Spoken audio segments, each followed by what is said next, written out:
آپ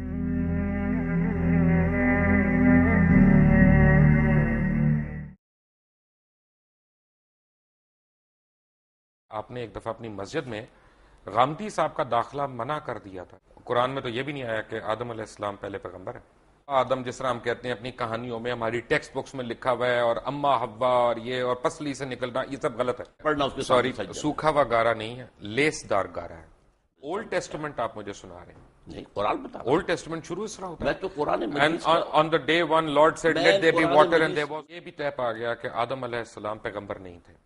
اونٹ کو پیدا کرنے کا میں نے کہا اللہ تعالیٰ نے کیوں تشبیہ دی ہے؟ حابیل نے ایک بہن سے شادی کی، قابیل نے دوسری بہن سے شادی کی، تو یہ غیر اسلامی ہے. قبلۃ الاول بیت القدس کیسے ہے؟ پوری امت مسلمہ بے وقوفی کی بات کر. تو خانہ کعبہ میں بھی تو 300 بت تھے نا.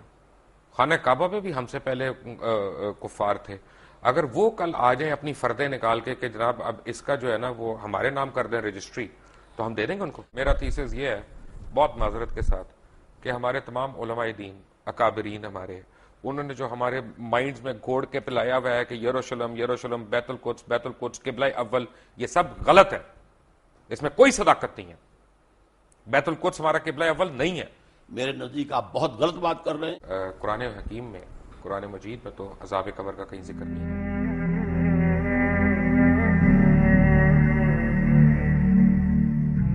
مجھے آپ سے ڈر لگتا ہے، اوپر سے آپ جو ہے وہ پہن کے بھی سفید سب کچھ آ گئے ہیں، جیسے کفن باندھ کے آ جاتا ہے آدمی.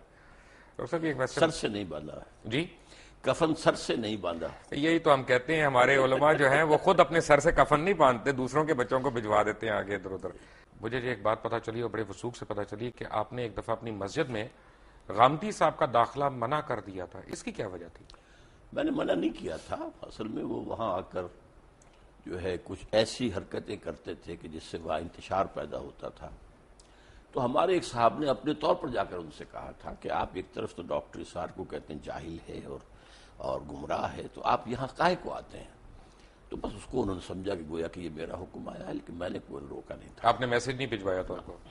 حالانکہ وہ آپ کے مسجد کے ساتھ رہتے تھے بالکل وہاں پہ. کافی دور رہتے تھے، وہاں سے ان کے بالکل پاس تو مسجد تھی ای بلاک. نہیں، وہ گائے کرائے پہ لے کے تو نہیں آتے تھے نا، وہ جس طرح آتے تھے وہ 2 منٹ کی ڈرائیو تھی ان کے لیے. جو بھی تھا، لیکن یہ کہ بہرحال وہ ایک مسجد چھوڑ کر میرے پاس آتے تھے. مسجد ان کے پاس تھی ای بلاک ماڈل ٹاؤن کی قریب. آپ کی شخصیت اتنی محصور کون ہے کہ ان کو آنا پڑا؟ لیکن ان کے لیے میں نہیں ہوں، وہ مجھ سے بہت بنیادی اختلافات رکھتے ہیں تو ہم اور مجھے ان سے بہت بنیادی. تو ہمارے جو پیروکار ہیں ان کو ہم یہ حق دیتے ہیں کہ کسی کو بھی مسجد میں داخلے سے منع کر دیں. نہیں، میں نے منع نہیں کیا آئے، لیکن یہ کہ کوئی وہاں پر ایسی ایکٹیویٹی نہ کرے.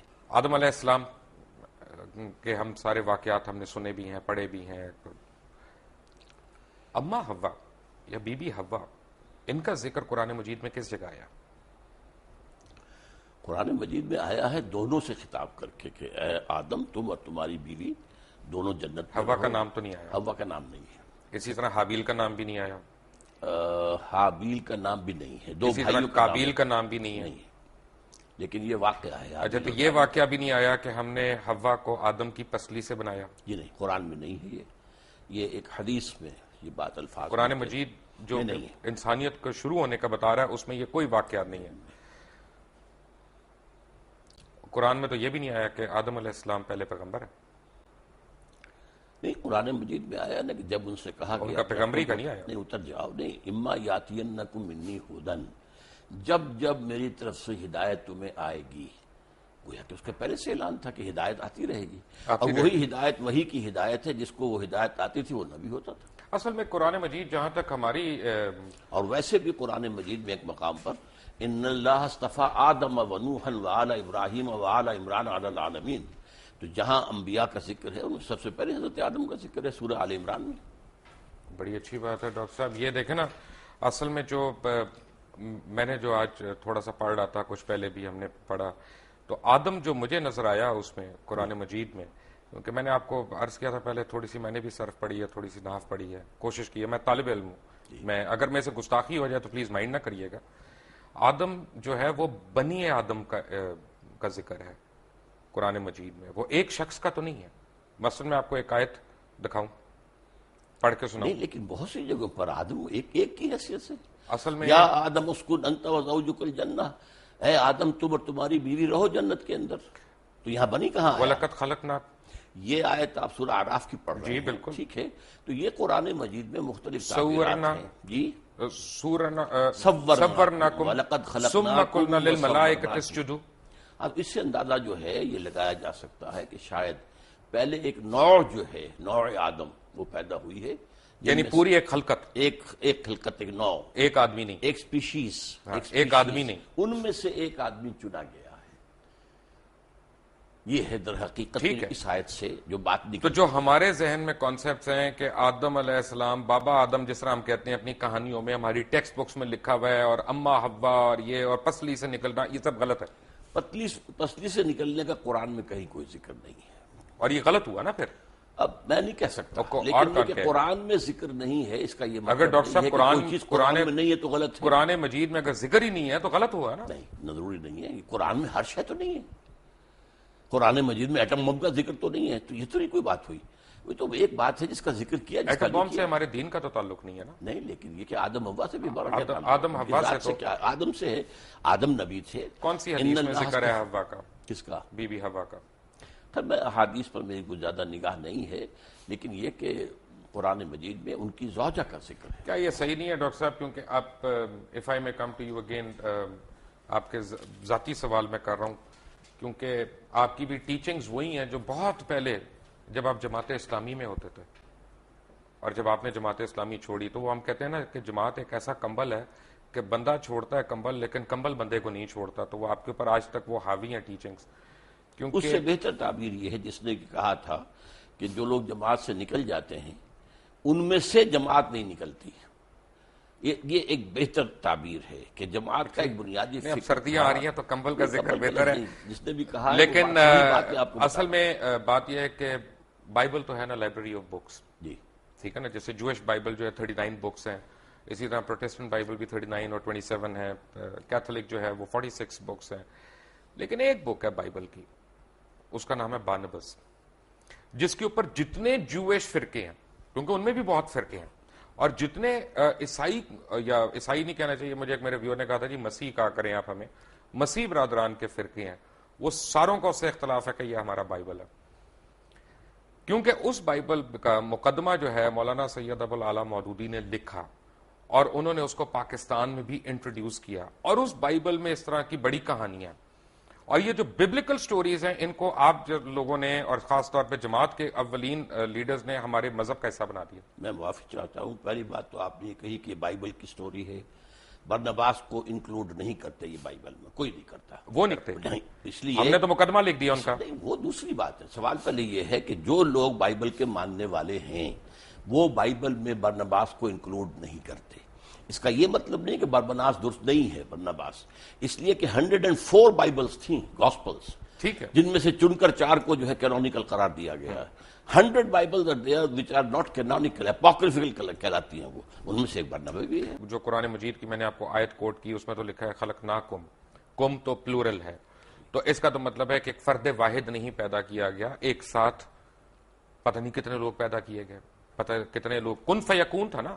میں نے عرض کیا نا، ایک species, homo sapien species which are an animal, اس میں سے ایک کو سلیکٹ کیا گیا، اور اس میں اللہ نے روح پھونکی.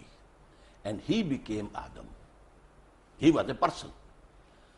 وَلَقَدْ خَلَقْنَاكُمْ ثُمَّ صَوَّرْنَاكُمْ ثُمَّ قُلْنَا لِآدَمَ یہ تو سارا ثُمَّ قُلْنَا لِلْمَلَائِكَةِ اسْجُدُوا لِآدَمَ. اب آدم کا لفظ آیا، پہلے جو ہے جمع کا صیغہ. آدم، جس طرح انسان کا لفظ قرآن میں آیا کہ انسان ایک فرد واحد بھی ہے اور انسان پوری انسانیت بھی ہے.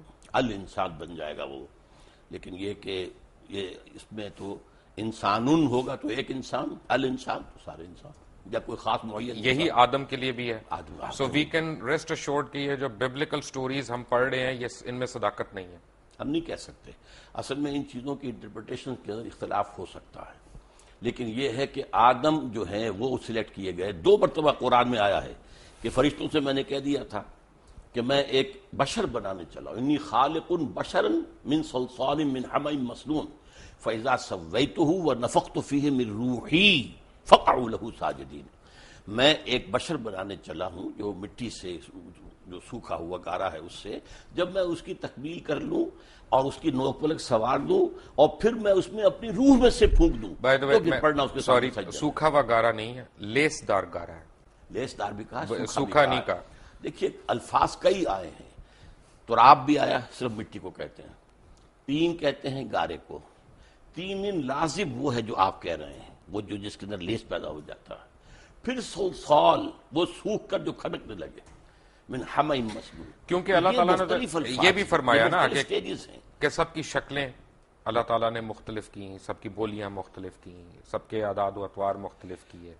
تو یہ تو نہیں ہو سکتا نا کہ میرا بیٹا جو ہے وہ بالکل مختلف شکل کا ہو، مختلف رنگ کا. آپ کا بیٹا تو نہیں، لیکن آپ کا پڑ پوتا سکڑ بوتا ہو سکتا نہیں. یہ لیکن جس طرح کی ریسز بنی ہیں، چائنیز بھی ہیں، جاپنیز بھی ہیں. By the passage of time, by the passage of time climatic effect ہوئے ہیں، مختلف علاقوں کے اثرات ہوئے ہیں. اس سے یہ کہ شکلیں بدلی، رنگ بدلے. انسان کو چھوڑ دیں ایک سیکنڈ کے لیے. اچھا، جانور کیسے آئے؟ جی جانور تخلیق سے آئے. تخلیق سے آئے نا. کیا ہر جانور پسلی سے نکالا گیا؟ نہیں، پسلی سے تو میں نے اس بات کو بھی نہیں مانا. کیا ہر مچھلی پسلی سے نکالی گئی اس کی مادہ؟ نہیں، بالکل نہیں. تو یعنی اس کا مطلب یہ ہے اللہ ڈاکٹر تعالیٰ کی صاحب، تخلیق کا عمل تھا اور اس کے بارے میں ایک ایوولوشنری پروسیس کو مانا جا سکتا ہے. میں تھوڑا سا کنفیوز ہو گیا. جی میں اصل میں طالب علم ہوں، میں سیکھنے کی کوشش کر رہا ہوں کہ قرآن مجید جیسا معجزہ ہمارے پاس موجود ہے اور اسٹرینتھ میں ہمیں بائبل کی سٹوریز لینی ہے اس کو انٹرپریٹ کرنے کے لیے. بائبل کی سٹوریز کون لیتا ہے؟ قرآن مجید کی ہم کہہ رہے ہیں نا کہ اس کو آؤٹ رائٹلی ہم ریجیکٹ نہیں کر جی. سکتے. ہم آپ نے کہا نا کہ اس کو آؤٹ رائٹلی ریجیکٹ نہیں کر اگر سکتے. وہ قرآن کے بیان میں فٹ بیٹھ رہی ہو تو میں نے تو قرآن کا بیان آپ کو سنایا ہے کہ میں جب اس انسان کو تیار کر لوں اور اس میں اپنی روح میں سے پھونک دوں تب گر پڑنا اس کے سامنے سجدے میں. وہ روح جو ہے جس کا خاص تعلق ذات باری تعالیٰ کے ساتھ ہے. اچھا، جب یہ سجدے میں گرے تو ملائکہ سارے، جن کا سردار اس وقت ابلیس تھا، تو وہ فرشتہ نہیں تھا، نہیں جن تھا، جن. لیکن سردار تو تھا. کان من الجن، سردار بھی ٹھیک ہے. نہیں تھا. لیکن اس وقت اشرف المخلوقات تو تھا. اس کو یہ کہا جا سکتا ہے کہ وہ عبادت اور ریاضت اور علم میں نمایاں ہو گیا. ابلیس نے سجدے سے انکار کر دیا. تھا. تو اگر یعنی ٹیکنیکلی میں دیکھوں تو ابلیس شرک سے انکار کر رہا تھا. شرک سے انکار کر رہا ہے ظاہری شکل میں، اور اللہ کا انکار کر رہا ہے اس کا حکم نہ مان کر. وہ تو کفر ہو گیا. بس تو کفر ہو گیا. پکڑ کہاں پہ ہوئی؟ ہے پکڑ کہاں پہ؟ کفر پر. انکار پہ یعنی غرور پہ نہیں ہوئی جب اس نے کہا کہ میں مٹی غرور کا کی وجہ سے اس نے انکار کیا نا. اس کے اندر جو ہے ابا واستکبر وکان من الکافرین، اس نے استکبار کیا. اس نے صاف کہا خلقتنی من نار وخلقتہ من طین. بالکل صحیح. خدا تو نے مجھے تو بنایا ہے آگ سے، اس کو بنایا مٹی سے، وہ بھی لیسدار مٹی سے. تو طے یہ پایا. لیسدار کا لفظ دوبارہ آپ لے آئے. میں نے آپ کو بتایا تھا کہ وہ ایک لفظ ہے. تراب بھی ہے جس کے معنی صرف مٹی ہیں، تین بھی ہے جس کے معنی گارا ہیں، تین لازم کے وہ معنی ہیں جو آپ کر رہے ہیں. تراب ہے. ثم قال له کن فیکون. ہاں تو لیکن تراب صرف مٹی کو کہتے ہیں. یہ لیسدار ویسدار کہاں سے لے آیا آپ اس میں؟ وہ لیسدار اس میں ہے. تین لازم جو آپ کہہ رہے ہیں وہ سورۃ المومنون میں ہے، 12 نمبر آیت میں ہے کہ ہم نے انسان کو مٹی کے سط یا جوہر سے، اسے سوکھی مٹی سے اس سے بنایا. من سلالۃ من طین. جی. اور سورہ سجدہ کی آیت نمبر 7 میں بتایا گیا ہے کہ جو بھی چیز اس نے بنائی خوبی بنائی، اور انسان کی تخلیق کی ابتدا مٹی کے گارے سے ہوئی. گارے سے. تین. ٹھیک ہے نا. ابھی اس میں لفظ لیس نہیں آیا، آپ نہ ایڈ کیجئے لیس اس میں. لیس آئی سورۃ الصفت میں، ٹھیک ہے. آیت نمبر 11 میں. صفت کوئی صورت نہیں ہے قرآن کی. صاف سوری، میں آپ سے سیکھنے کے لیے تو بیٹھا ہوں یہاں پہ. میں سکھا رہا ہوں نا، میں بھی سکھاؤں گا آخر. بالکل. آپ سکھاتے جائیں، ہم سیکھتے جائیں گے. تو اس کا مطلب ہے کہ غرور اللہ کو نہیں پسند. بالکل نہیں پسند. تو جب ہم یہاں پہ بیٹھتے اللہ کے حکم سے انکار اللہ کو پسند نہیں ہے. اللہ کے حکم کے غرور ہو گیا چاہیے. غرور تھا، حسد تھا، اس لیے کہ وہ سمجھتا تھا کہ میں اعلیٰ ہوں. حسد تو بڑی عورتوں والی صفت ہو گئی. نہیں، مردوں میں بھی ہوتی ہے. تمام یہودیوں کے بارے میں قرآن کہتا ہے حسدم من انفسہم.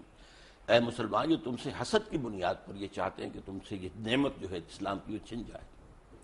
اصل میں تو وہ بھی مسلمان ہی تھے، لیکن انہوں نے حضور کو ماننے سے انکار کیا. بالکل. یہودی اور عیسائی یہ سارے مسلمان ہی تو تھے، ان کے دین ابراہیم ہے. اپنے اپنے وقت کے مسلمان تھے. یہ بڑی اچھی آپ بات بتا رہے ہیں. مجھے آنیسٹلی مجھے جو ہے نا اس کا تو یہ طے پایا کہ جب اللہ تعالیٰ نے کائنات کی تشکیل دی تو نہ صرف بنی نوع انسان بلکہ تمام جانور، جرند، پرند جتنے بھی ہیں وہ نر اور مادہ جوڑوں میں اس نے پیدا کیا.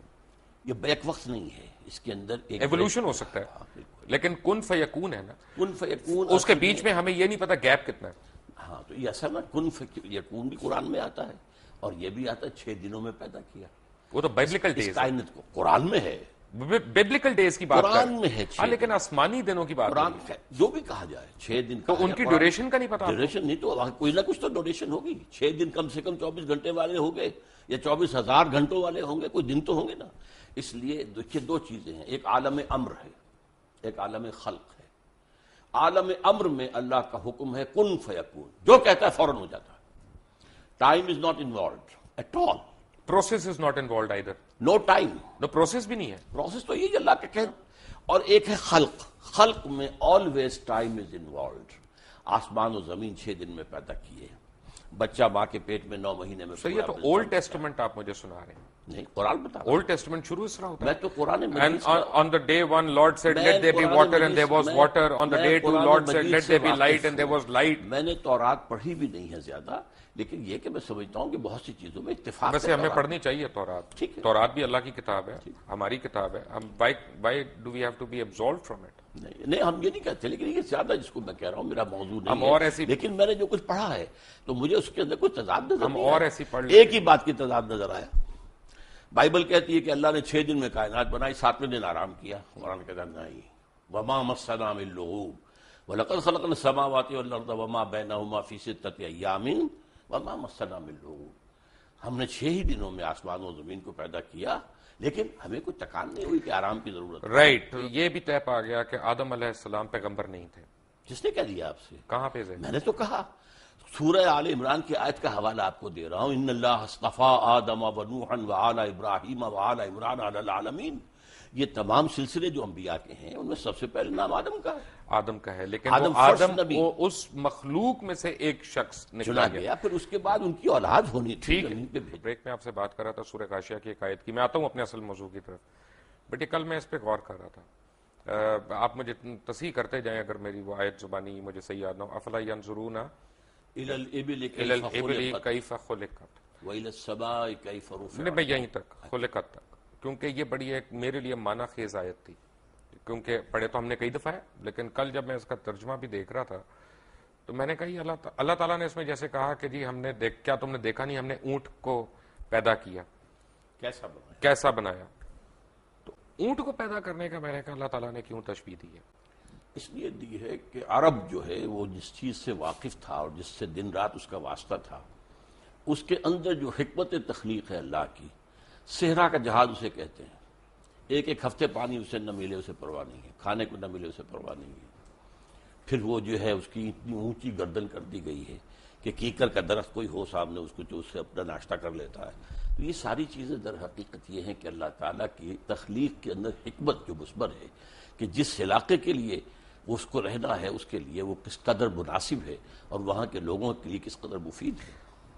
ماشاءاللہ. لیکن میرا اپنا اس وقت جو ایک انڈرسٹینڈنگ مجھے ہوئی، یعنی الحمدللہ ہم بھی مسلمان ہیں، ہم کمزور مسلمان سے ہی، لیکن ہمیں بھی حق ہے اپنی انٹرپریٹیشن کرنے کا. مجھے ذرا سا ایک ڈفرینٹ چیز سمجھ آئی. جی فرمائیں. کیوں میں نے یہ سوچا کہ اونٹ کھاتا کیا؟ تو اونٹ وہی کانٹے بھی کھاتا ہے، گھاس بھی کھاتا ہے، نباتات کھاتا ہے. گائے کیا کھاتی ہے؟ گائے بھی سب کچھ وہی کھاتی ہے جو اونٹ کھاتا ہے. بیسیکلی تو گھاس پھوس اور یہ پتے وتے اپنا اسی طرح کی چیز. تو اس مناسبت سے اونٹ کو تو جنگل میں رہنا چاہیے، یا جس وقت وہ نخلستان میں آئے وہ وہیں پہ بیٹھ جائے اور وہ آگے جائے نہ. لیکن مجھے یہ لگا کہ اللہ تعالیٰ ہمیں یہ بتا رہا ہے کہ دیکھو اونٹ جیسے حجم والے جانور کو جس میں اتنی طاقت بھی ہے، دانائی بھی ہے، اور وہ یعنی وہ زیرک قسم کا جانور ہے، وہ کوئی معصوم سا بے کھوتا جانور نہیں ہے بیسیکلی، کہ وہ بھی اپنی کھوتا بھی زیرک ہوتا ہے جی اپنی مرضی سے زندگی نہیں گزار سکتا. اونٹ کو بھی وہ کرنا جو ہم اس کو کہہ رہے ہیں، حالانکہ اللہ نے اس کے لیے طے کیا، اور اللہ نے اس کو اس کے ماحول کے مطابق باڈی دی ہے، اس کی فزیولوجی ایسی دی ہے کہ جو اس ماحول کے اندر اس کو پاؤں ایسے دیے ہیں جو ریت میں دھنستے نہیں ہیں، اتنے چوڑے. اس اعتبار نہیں میں اس کی غذا کے اعتبار سے کہتا دودھ بھی دینا ہے، میمل ہے نا بیسیکلی ایک قسم جی جس کی قربانی بھی جائز ہے. گائے میں اور اونٹ میں ان کی غذا میں فرق کوئی نہیں، لیکن ان کے رہن سہن نہیں وہ تو ایکلیمیٹائز ہو کے ہوتا ہے نا. جو ہے وہ ٹیکر کا کانٹا نہیں کھائے نہیں نباتات ہی ہے نا, وہ تو سیلولوز وہی بنتا ہے نا جا کے اس کے پیٹ میں جا کے وہی سیلولوز بنتا ہے. آپ تو ماشاءاللہ میڈیکل ڈاکٹر بھی وہ ہیں. تو میرے اور آپ کے پیٹ میں ہی بنتا ہے. رائٹ ڈاکٹر صاحب, میرے پیٹ میں تو پتہ نہیں کیا کیا بنتا ہے, اس کے بعد دوائیاں کھانی پڑتی ہیں. تو اچھا, تو طے یہ پایا کہ یہ سورہ مائدہ کی ایک آیت میں نے نکالی ہوئی, اور یہ میں اس کا ترجمہ پڑھ دوں اپنے ناظرین کے لیے کہ ان پر آدم کے 2 بیٹوں کی پیش گوئی, یعنی جو اللہ تعالیٰ نے آدم علیہ السلام کے 2 بیٹوں کی پیش گوئی کی, ان کا نام نہیں آیا. حابیل اور قابیل نام نہیں آیا. پیش گوئی کا لفظ نہیں, پیش گوئی نہیں, یہ وہ تو اس نے تشریح اوپر لکھی تو میں اس کا پہلے پڑھ گیا تھا. یعنی جو حابیل اور قابیل کا نام نہیں آیا, ٹھیک ہے نا, کہیں پہ 2 بیٹوں کا ان کا بتایا گیا. اب سوال یہ ہے, کیونکہ جب آپ نے یہ کہہ دیا نا کہ کافی پتہ نہیں ہزاروں سینکڑوں لاکھوں اللہ تعالیٰ نے انسان ایک ساتھ تیار کیے, ایک ساتھ پیدا کیے کن فیکون کہہ کے, تو پھر مجھے ٹھیس پہنچی ہے. اس کا مطلب ہے کہ انسیسٹ نہیں ہوا کہیں پہ, کیونکہ جو ایک عام تاثر ہم لوگ لیتے ہیں کہ حابیل نے ایک بہن سے شادی کی, قابیل نے دوسری بہن سے شادی کی, تو یہ غیر اسلامی ہے. اس کی تو کیونکہ اس وقت مخلوق اتنی زیادہ تھی تو انہوں نے دوسروں سے کی. پہلی بات تو یہ ہے کہ یہ بات قرآن میں نہیں ہے, البتہ احادیث میں ہے. اور ظاہر بات ہے کہ یہ انسیسٹ کب جا کے حرام قرار دیا گیا, اور جب تک حرام نہیں قرار دیا گیا اس وقت تک اللہ کی طرف سے جائز تھا تو ٹھیک تھا. ایسے یہ جان لیجئے کہ جو میں نے کہا تھا کہ ایک پوری سپیشیز تیار کی گئی ہے, اس میں سے 1% آدم ہے, اس کے بعد نسل آدم کی چلیے, باقی سپیشیز پوری جو ہے ختم ہو گئی. ٹھیک ہے, جیسے ڈینوسارس ختم ہو گئے, وہ سپیشیز ختم ہو گئی, ان کی اب نسل میں. اب ظاہر بات ہے کہ اس میں بیٹا بیٹی ہو رہے ہیں, اب اس کو آگے کیسے چلنا ہوگا. بالکل صحیح کہہ رہے ہیں. تو یہ ایک ایکسیپشن ہے. ڈاکٹر صاحب, پہلے نبی پہلے پیغمبر سے ہم پہلے قبلے پہ آ جاتے ہیں. قبلۃ الاول بیت القدس کیسے ہے؟ نہیں, یہ مغالطہ ہے لوگوں کو. اس کو کہہ دیا جاتا ہے صرف اس لیے کہ حضور نے مدینہ تشریف آوری کے بعد 16 مہینے بیت المقدس کی طرف رخ کر کے نماز پڑھی ہے. اس کے بعد تحویل کا حکم آیا, لیکن قبلہ اول ہمیشہ سے کعبہ ہی تھا. تو ہم کیوں اس کو کہتے ہیں؟ وہ تو ایک درمیانی طور کے لیے اللہ تعالیٰ کا حکم تھا. نہیں, تو اس کا مطلب پوری امت مسلمہ بے وقوفی کی بات کر رہی ہے. نہیں, بالکل نہیں کر رہی. سب مانتے ہیں کہ قبلہ اول سب سے ان اول بیت وضع للناس الذی ببکہ تھا.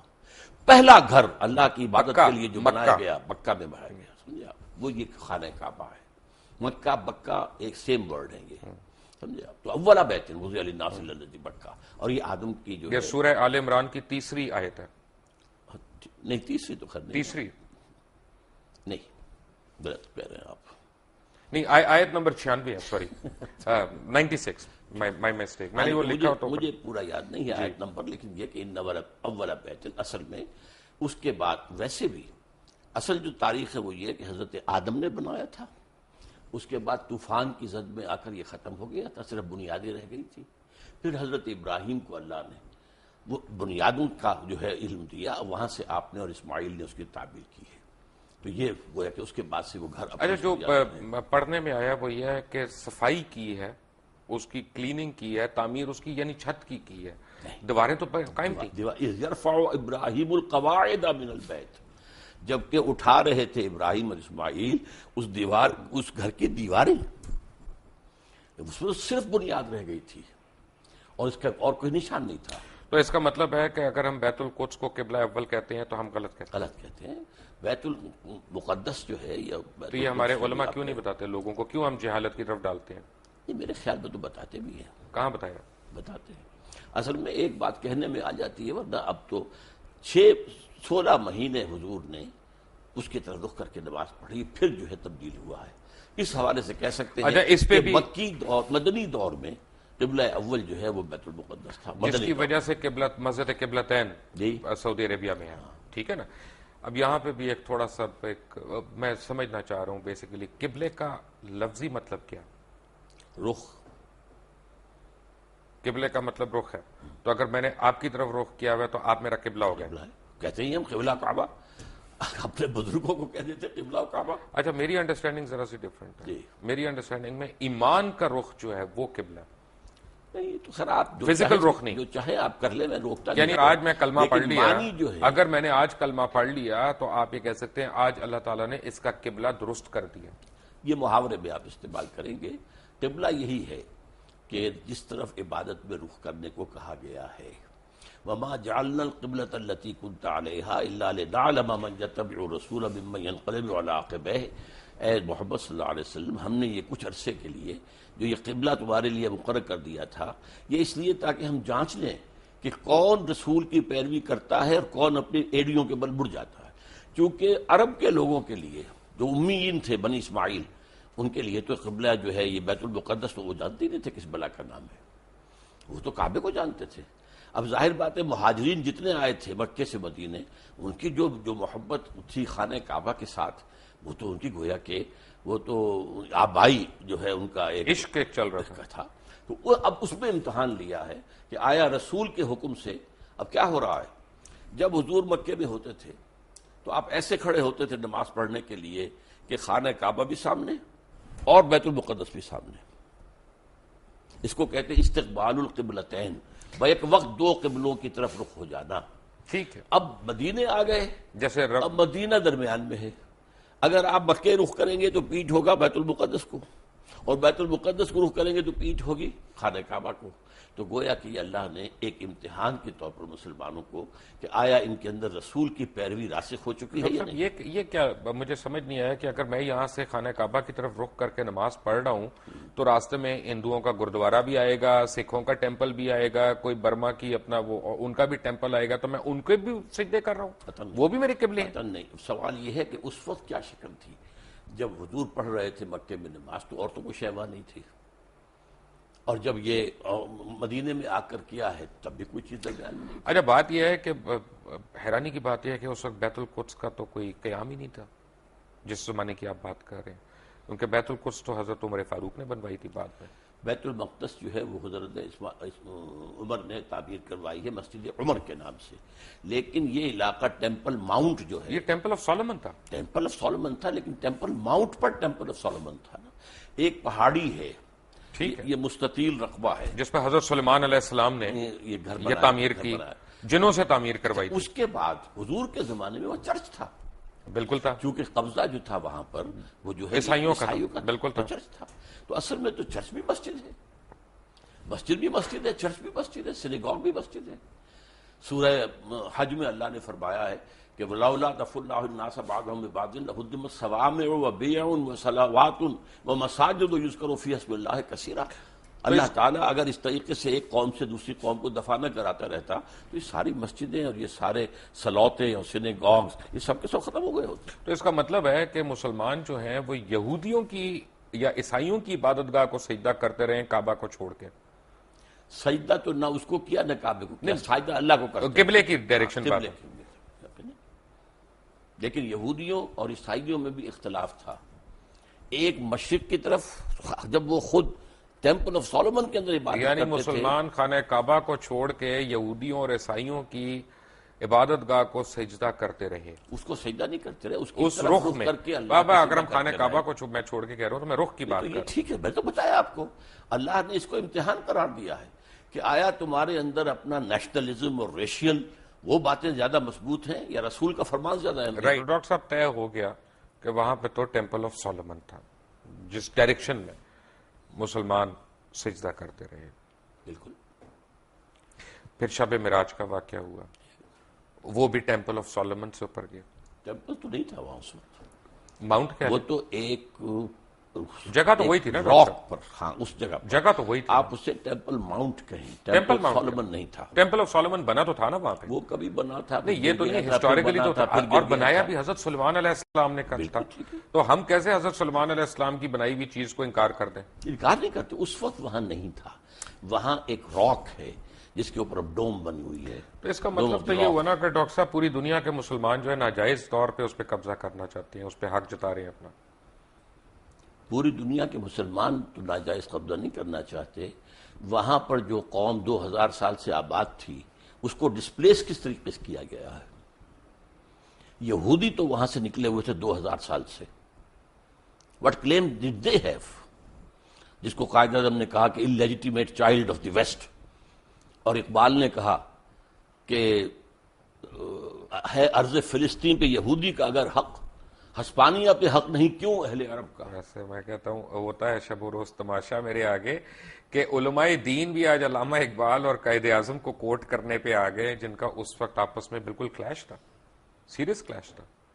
بات یہ ہے کہ اصل حق میں نہیں ہے. آپ کو مغالطہ ہو رہا ہے. میں علماء دین میں سے نہیں ہوں، دین کا خادم ضرور ہوں، لیکن میں تو اپنی نوجوانی میں مسلم اسٹوڈنٹ فیڈریشن کا بڑا تیز ورکر تھا اور ضلع حصار کی اسٹوڈنٹ فیڈریشن کا جنرل سیکرٹری تھا، اور میرے اوپر پہلا اثر جو ہے وہ علامہ اقبال کا ہے. رائٹ. تو اس کا تو مطلب یہ ہوا نا کہ آپ ان لوگوں کو برا کہہ رہے ہیں کہ جنہوں نے وہاں پہ زمینیں خریدی، وہاں پہ اپنے آپ کو آباد کیا، کیونکہ اگر آپ سچ پوچھنا چاہتے ہیں تو فلسطینیوں نے تو پیسے لے کے زمین بیچی تھی، ان کے پاس رائٹ آف وے ہے اس کا سارا.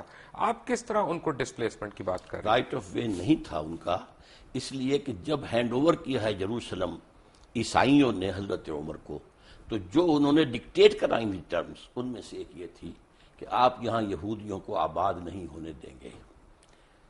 یہ ایک معاہدہ تھا حضرت عمر کا اور اس وقت کے عیسائیوں کا. حضرت عمر نے رعایت یہ برتوائی تھی کہ ٹھیک ہے یہودی یہاں آ سکتے ہیں to visit their holy places, لیکن یہاں وہ کوئی زمین نہیں خریدیں گے، کوئی مکان نہیں خریدیں گے، جائیداد نہیں خریدیں گے، سیٹل نہیں کریں گے. اچھا یہاں پہ پتہ ہے، فرض کریں آج ہم ایک مناظرہ کرتے ہیں اسرائیل والوں سے اور ان سے کہتے ہیں کہ جی یہ تم ہمیں دے دو یروشلم، کیونکہ ہمارا اس پہ رائٹ ہے، حضرت عمر فاروق کا بھی اس پہ معاہدہ ہوا تھا اور وہ ہمیں دے دیتے ہیں کہ جی ہم تم سے پہلے تھے یہاں پہ، ٹھیک ہے. تو خانہ کعبہ میں بھی تو 300 بت تھے نا، خانہ کعبہ میں بھی ہم سے پہلے کفار تھے. اگر وہ کل آ جائیں اپنی فردیں نکال کے کہ جناب اب اس کا جو ہے نا وہ ہمارے نام کر دیں رجسٹری، تو ہم دے دیں گے ان کو. یہ آپ ایک ایسی بات کر رہے ہیں جس کا کوئی امکان نہیں. وہ سب کے سب اسلام لے آئے تھے، ان کے باقیات تو کوئی ہے ہی نہیں. وہ لوگ جو تھے مشرکین مکہ کہاں رہ گئے؟ ہم نے بھی تو ڈسپلیس کیا نا. نہیں، کہاں ڈسپلیس کیا؟ ڈسپلیس وہی کے وہی مدینہ تو شہر ہی یہودیوں کا وہی تھا. کے یہودیوں کو ڈسپلیس کیا. کیوں کیا؟ انہوں نے معاہدوں کی خلاف ورزی کی. ہم نے ان کو ڈسپلیس کیا پہلے، اگر 1400 سال کے بعد انہوں نے ہمیں ڈسپلیس کر دیا تو کون سی برائی ہوئی؟ انہوں نے معاہدوں کی خلاف ورزی کی، اس کی سزا کے طور پر انہیں ڈسپلیس کیا گیا. حضور صلی اللہ علیہ وسلم نے مدینے جاتے ہی پہلے 6 مہینے میں جو کام کیے ہیں آپ نے، 6 months اور 3 کام کیے. نمبر 1 مسجد نبوی کی تعمیر، نمبر 2 یہودیوں کے ساتھ معاہدہ کر کے جکڑ لیا کہ اگر ہم پر حملہ ہوگا مدینے پر تو جوائنٹ ڈیفنس کریں گے ہم مل کر، اور نمبر 3 مہاجرین اور انصار کی آپس میں مواخات. یہ 3 کام. لیکن اس کے بعد یہودیوں نے آنر کیا اور مسلمانوں نے آنر نہیں کیا. جب اپنا کروسیڈ شروع ہوئی ہے یروشلم کے اوپر عیسائیوں نے حملہ کیا تو انہوں نے مسلمانوں سے زیادہ تعداد میں یہودیوں کو قتل کیا. عیسائیوں نے مارا نا، عیسائیوں نے مارا، آپ جو بات کر آپ رہے نے ہیں ان کو پہلی، سپورٹ نہیں کیا. آپ آپ نے مدینے سے یہودیوں نکل کی کر، ایگزٹ کلوز وہاں پہ لے لی اپنے اس تو آپ نے خود بیان کی تھی نا کہ آپ نے ڈسپلیس کیا انہیں. ہم نے ڈسپلیس کیا. کیوں کیا؟ کس لیے کیا؟ کہ انہوں نے خلاف ورزی کی. کوئی خلاف ورزی نہیں کی. اب آپ کی تو ڈاکٹر صاحب یہ تو مجھے انہوں نے بتائیں جو نا معاہدہ کون کیا تھا اس کی خلاف ورزی کی. معاہدے تو ہم نے بھی کئی خلاف ورزیاں کی ہیں. اب یہ تو خیر زرداری صاحب عبداللہ بن ابی تو مسلمان تھا، عبداللہ بن ابی یہودی تو نہیں تھا. تو اسے کیا کہا ہے؟ نہیں اس نے کافی منافق نہیں تھا، منافقوں کا منافق سردار تھا، نہیں تھا. لیکن اس کو کیا کیا وہ اسلام ہم سے بڑا منافق کون ہے دنیا کون میں؟ ہے؟ لیکن یہ کہ اس کو کیا کیا حضور نے؟ قتل کیا، اس کو مارا. نہیں اس کی نماز جنازہ نہیں پڑھائی. پڑھائی کون کہتا نہیں پڑھائی؟ اللہ تعالیٰ کا پھر You حکم don't know ہے. it. اللہ تعالیٰ نے پھر کہا کہ یہ اچھا نہیں کیا. بعد میں کہا. بعد میں کہا. ٹھیک ہے، اسی لیے تو آپ سے میں پوچھ رہا ہوں. ہاں، اسی لیے تو آپ سے میں پوچھ رہا ہوں. پوچھنے کے رکھیے کر. لیکن اس کا مطلب ہے کہ ہمارا رائٹ تو کوئی نہیں ہوا نا بیت القدس پہ. بیت القدس پر یہ اخلاقی کہ رائٹ جو ہے نا. وہاں کے لوگ ہیں ان کا رائٹ ہے، ان کو جو ہے وہاں سے ڈسپلیس کیا گیا ہے، زیادتی کی گئی ہے. اس حوالے سے تو یہ تو آپ ایک ہیومنٹیرین بیسس پہ کہہ رہے ہیں نا، Humanitarian انسانی حقوق سوال کے اوپر یہ کہہ ہے رہے کہ ہیں. یہ جو اب یہودیوں نے اپنا پورا زور لگایا تھا، آپ معلوم ہوگا سلطان عبدالحمید خان وہ بہت زیادہ مقروض تھا، بہت مقروض تھا، اور یہودیوں نے آفر کی تھی کہ آپ سارا قرضہ آپ کا ادا کر دیتے ہیں، آپ ہمیں وہاں آباد ہونے کی اجازت دے دیں. انہوں نے انکار کر دیا کہ جو معاہدہ عمر سے ہوا تھا رضی اللہ تعالیٰ عنہ، میں اس کی خلاف ورزی. لیکن اس کے بعد فلسطینیوں نے اپنی زمین بیچی وہاں پہ. تو یہ کہ جب وہاں پر بالفور ڈکلیریشن کے ذریعے سے انہیں حق دیا گیا ہے تب وہ آئے ہیں نا وہاں پر. بھائی وہ اور بیچی فری تو نہیں آئے، وہ یہاں پہ ایسے تو نہیں کہ ایم این اے نے قبضہ کر لیا پلاٹ کے اوپر. نہیں ڈاکٹر صاحب انہوں نے پیسے دیے، ان کے پاس فردیں موجود ہیں. کیا باتیں کر رہے ہیں؟ ملکیت ہے ان کے پاس. پرانے لے کر نکل آئے اپنے پاس 2500 پرانے ڈاکومنٹس کے، یہ تو ہماری جگہ تھی. کون ان کو روکنے والا تھا وہاں پر؟ یہ ضرور ہے، یہ بھی کیا ہے شروع میں جو آپ کہہ رہے ہیں کہ ایک شخص سے کہا گیا کہ آپ کا مکان کیا ہے، اس نے کہا چلیں 2 لاکھ اس کا مطلب ہے 3 لاکھ دیتے ہیں. اس کا مطلب ہے کہ ہمارا اخلاقی سٹینڈ ہے، دینی سٹینڈ کوئی نہیں ہے فلسطین پہ، یروشلم پہ. آپ اخلاق کو دین سے علیحدہ کیوں کرتے ہیں؟ میں اس لیے علیحدہ کر رہا ہوں کیونکہ قرآن مجید میں کہیں پہ بھی ایک بھی آیت یروشلم کے حق میں نہیں آئی. اس نے یہ نہیں کہا کہ یروشلم تمہارا قبلہ ہے یا قبلہ تھا یا قبلہ ہوگا کبھی یا تمہاری اس میں ملکیت ہے. اسے کہا گیا اور ہے، بائبل میں ایک بھی جگہ خانہ کعبہ کا ذکر نہیں آیا. اس کو چھوڑیے آپ، جو بکہ کے لفظ جو وہ لائے ہیں وادی بکا بنا دی ہے، وہ بکہ ہی تھا وہاں پر. لیکن یہ کہ قرآن مجید تو کہتا ہے سبحان الذی اسریٰ بعبدہ لیلا من المسجد الحرام الی المسجد الاقصی الذی بارکنا حولہ. یروشلم کے آس پاس کو ہم نے مبارک بنایا ہے، بابرکت بنایا ہے. آپ نے اس کو بابرکت بنایا ہے، لیکن یروشلم کو قرآن نے اون نہیں کیا. قرآن مجید میں کسی جگہ اونرشپ نہیں ہے یروشلم کی. کس کے لیے؟ آپ کے لیے اونرشپ تو ہوتی ہے جو لوگ وہاں پہ آباد ہوں ان کی ہوتی ہے. نہیں تو قرآن جو وہاں پر آباد تھے ان کا دیکھیں نا حق جی، تھا، ان کے چھیننے کا حق. ڈاکٹر صاحب مسلمان ہیں ہم تو جغرافیکل باؤنڈری سے بلیو ہی نہیں کرتے. ہم تو امت مسلمہ میں بلیو کرتے ہیں. تو اس لیے کہ مطلب یہ ہم کھول دیں کھلا، جو چاہے ہمارے یہاں کے قبضہ کر لیں. آپ کا ہے ہی نہیں. کمال ہے. How can you make rules in a place جو آپ کی ہے ہی نہیں. اب آپ کہیں کہ میں اپنے گھر میں اگر میں کسی کو، یہ آصف صاحب بیٹھے ہیں، میں کہہ رہے ہیں نا، آپ جائیے اس کو 1918 کے بالفور ڈیکلریشن سے لیجئے، اس کے بعد جو ہے 1948 میں اسرائیل قائم ہوا اس کو. ڈاکٹر صاحب میرا تھیسس ڈفرنٹ ہے. ڈاکٹر صاحب میرا تھیسس ڈفرنٹ ہے. میرا تھیسس یہ ہے بہت معذرت کے ساتھ کہ ہمارے تمام علماء دین اکابرین ہمارے، انہوں نے جو ہمارے مائنڈز میں گھوڑ کے پلایا ہوا ہے کہ یروشلم بیت القدس قبلہ اول، یہ سب غلط ہے. اس میں کوئی صداقت نہیں ہے. بیت القدس ہمارا قبلہ اول نہیں ہے. میرے نزدیک آپ بہت غلط بات کر رہے ہیں. ڈاکٹر صاحب میری عرض سن لیں. یقیناً میں نے آپ سے کہا ہے ایک عرصے کے لیے وہ بیت المقدس ہمارا قبلہ رہا ہے. نہیں مدنی دور میں کہہ رہا ہوں خانہ کعبہ قبلہ اول تھا، اس کے بعد وہاں پہ آپ کی ڈائریکشن چینج ہو گئی، وہ قبلہ دوم ہوا. اس عرصے میں قبلہ دوم ہوا، لیکن مدنی دور میں قبلہ اول وہ ہے. اچھا اب میں لیٹ می ریفریز اٹ کیونکہ یہ ایسی بات ہے کہ کوئی میرے سے ناراض نہ ہو یا آپ سے ناراض نہ ہو. بات یہ ہے کہ دین ابراہیم ہے، ہم تو دین ابراہیم کو فالو کر رہے ہیں نا. بیسیکلی ہماری تو درود ابراہیم ہی ہم پڑھتے ہیں اپنی نماز میں، وہی ہم پڑھتے ہیں. تو بیسیکلی تو اسلام حضرت ابراہیم علیہ السلام لے کے آئے. وہاں انہوں نے پہلی اذان دی، وہاں انہوں نے پہلا طواف کیا، جس کا جواب ہم دیتے ہیں حج پہ جاتے ہوئے کہ لبیک لا شریک لبیک. یہ حضرت ابراہیم علیہ السلام کی اذان کا جواب ہے نا. تو بیسیکلی تو اسلام تب شروع ہو گیا تھا. دین کا لانے والے حضرت آدم ہیں، ٹھیک ہے، اس کے بعد حضرت نوح ہیں، اس کے بعد حضرت ہود ہیں، حضرت صالح ہیں. یہ تو بشمار انبیاء ہیں. حضرت ابراہیم سے جو دین شروع ہوا ہے اس کی پھر یہ 3 شاخیں بنی ہے. سیمیٹک جو 3 مذہب ہیں، اس اعتبار سے وہ جو ہیں امام اللہ تعالیٰ نے انہیں نوع انسانی کا بنایا ہے. آج بھی یہودی، عیسائی اور مسلمان تینوں انہیں جو ہے وہ مانتے ہیں. ٹھیک ہے، تو ہمارے دین کی شروعات تو وہیں سے ہوئی نا. لیکن اب ہمارا دین مکمل ہوا ہے محمد الرسول اللہ. بالکل، اس میں کوئی شک نہیں. بس وہاں تو مہر لگ گئی، اس پہ کوئی اعتراض نہیں ہے. اس لیے میں کہہ رہا ہوں کہ اصولاً آپ کا جو قرآن مجید جو ذکر کر رہا ہے، میں صرف قرآن مجید کے حوالے سے کہہ رہا ہوں. قبلہ تو خانہ کعبہ ہوا نا،